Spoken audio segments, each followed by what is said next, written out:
In this video I will build a swamp with cascading water for the SUCHOMIMUS in Jurassic Evergreen Park. And with that said, hey guys, Legion here and welcome back to Jurassic World Evolution 2, where today we're going to be continuing Jurassic Evergreen Park. And if you're new to the channel, I hope that you're going to enjoy this build. And if you want to see more awesome builds in Evolution 2 like this, of course make sure to subscribe to the channel, as well as like this video to help me out. And you're not going to miss any future builds, as well as the finishing of this park, because I would say at this point we're probably about, like when it comes to the YouTube episodes, we are about halfway done with the whole build, with the whole park. And I think this park is going quite nicely. It looks really good. It's probably the best park I've built so far in this game. But anyways, right here in the recording you can see me sort of extending a river, and I had this fun idea whilst doing the last build to have like a zipline that crosses over a habitat with a river going through it, and to have another habitat of big sauropods in there, because so far we already only have the Brachiosaurus and the Alamosaurus as sauropods in our park. And I think it's about time to have a new big herbivore habitat. And I think maybe this is going to be the habitat for the next episode. Maybe not. Let's see. But so far I think it would be quite cool to have like a big habitat with a lot of different species in there, like I don't know, 4 or 5 different species, and one of them being like a sauropod. I think that's just a cool idea for a habitat, like a really big habitat with a river through the middle and these ziplines going over it. And so the pathway leading to this current build and the plaza of today's episode and today's build and the swamp for the SUCHOMIMUS is like a bridge. That's what's connecting that, and you know, it's going over the river. Of course, in the game we don't have any real bridges, so basically what we do is that we build some path, and then on the left and right we have a water, and then place some rocks as a transition, and it looks pretty much like a river with like a bridge going over a river. And it's a fun, neat little trick to make, you know, so your parks a bit more interesting. And I think what is a really unique thing about this river, and a really cool idea, is that this river actually has, you know, it is really important for the layout of this little area of the park, because it not only goes through one of the habitats and sort of shapes that and turns that into a valley.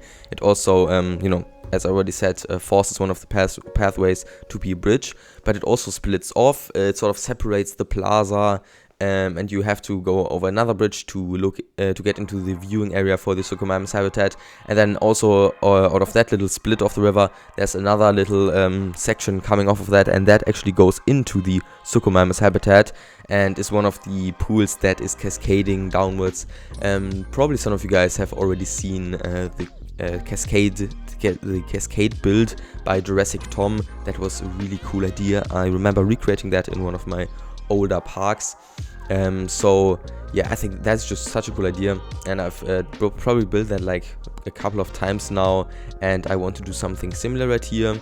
And I think this habitat has quite a unique layout, because like on the right you have like this cascading water, and then at the top there's like a water level, and then there's a fence behind it, and a pretty nice barrier I think that is. And then on the left you have like there's like another line of water, but then the SUCHOMIMUS can like walk along there and look down into the Brachiosaurus habitat around the entrance that we've now mentioned in probably most of the last couple of episodes, because it's pretty, you know, it's pretty central inside of the park, and most of the builds from now on will probably be next to that and revolving around that, and maybe even have like some kind of viewing area into that.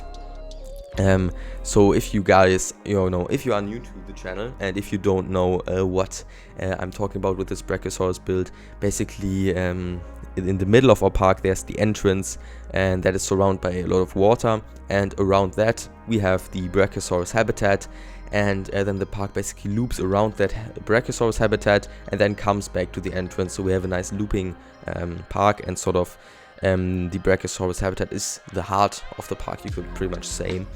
And I think that is really nice, and I thought also this is an interesting way to integrate it, instead of just having viewing areas for the guests.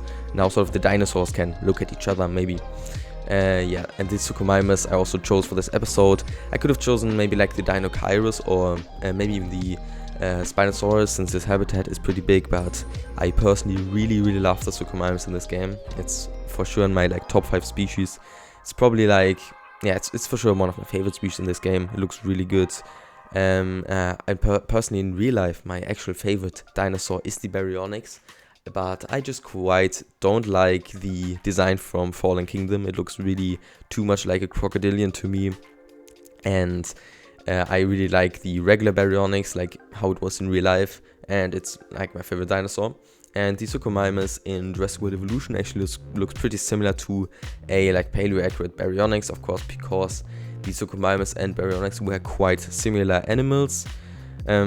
So that's probably one of the reasons why I really like the SUCHOMIMUS, but otherwise it just has really nice skins. It's really well textured. It has one of the best social animations in the game, I would say. And it also has like a fun drinking animation, because actually I think the only species in the game that does that. And what it does with one of its animations is the drinking animation. Instead of standing down and drinking from water, it actually lies down and then drinks from there. That is really unique, because all of the other animals in the game can only drink in a standing position, and that makes the SUCHOMIMUS quite a bit unique. And then of course the habitat that I made for the SUCHOMIMUS was like a swampy habitat. I thought to make it a bit more different from the other habitats we've now had. I wanted to incorporate some tropical rocks, and of course there are also some tropical plants in here, but it's really supposed to be a swamp. And for that I use a lot of the foliage brushes, and also use them inside of the water to achieve, the swampy look. Then I use the Mediterranean trees, like one of those, the tree that sort of like goes more over one of the sides. Like, I don't know how to describe it, but I think you guys know which tree I mean. It's also Evo's favorite tree in the game, and I have to say, I really like it too. It's really nice to like place in the middle of a plaza or something, for example. But also for the swamps it's quite good. And then I used some temperate trees, some of the tropical trees, as well as the tropical little banana plants, because those I think look a lot like they fit into a swamp as well. Another fun little thing I wanted to mention today that I forgot to mention in the last episode, but I can just talk about it today, and that is one of the, probably in my opinion, best builders in Evolution 2. Really good builder, and he's also on YouTube. It's Montgomery Rex, however you say that. I don't really know what that word means, but that's his name, Montgomery Rex. And he actually started I think that was with the Homalocephaly episode, where we had like the plaza with the circular design, or maybe an episode after that, I'm not sure. But I think it was that episode. And then he started commenting under my videos, and that made me actually really happy, because I look up to him, as a builder, and I think he has done some great stuff.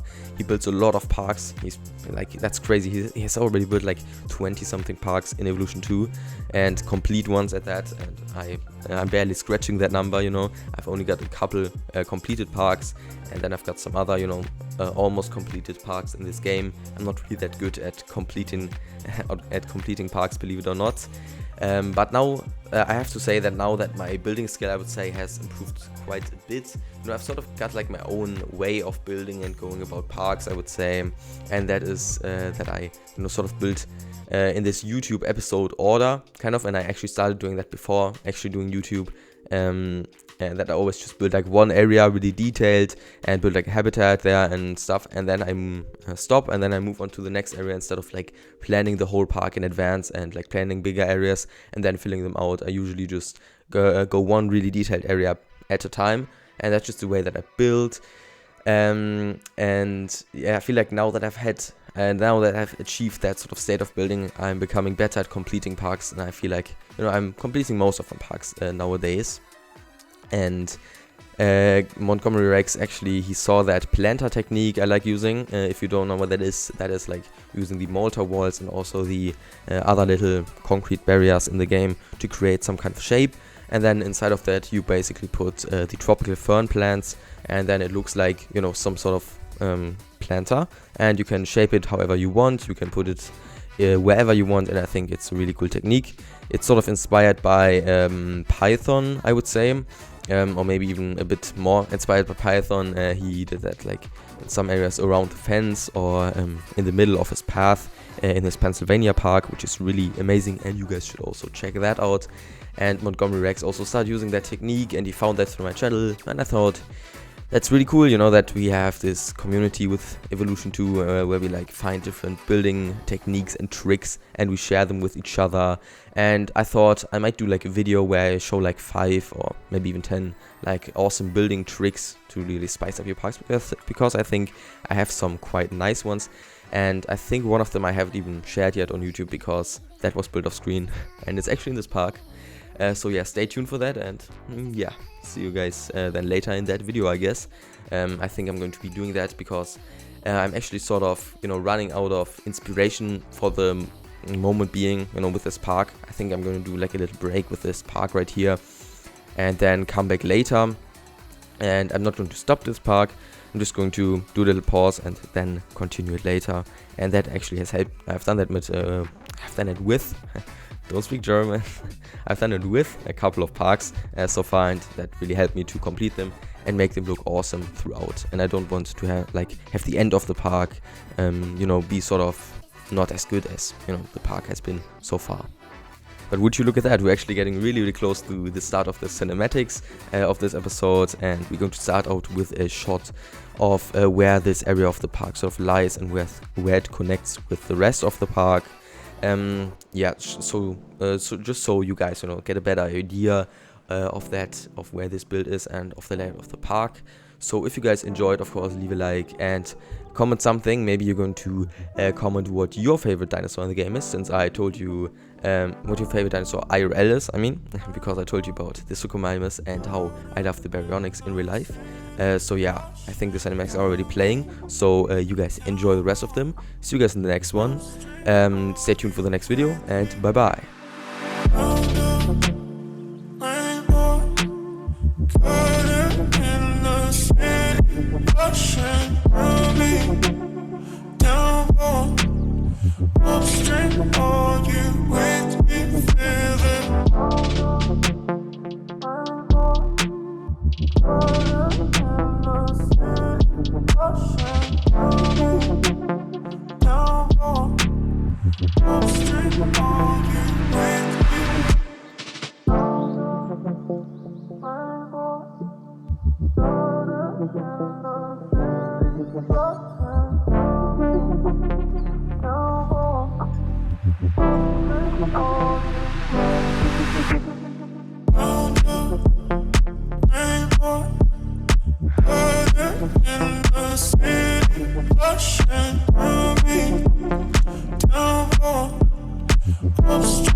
Oh,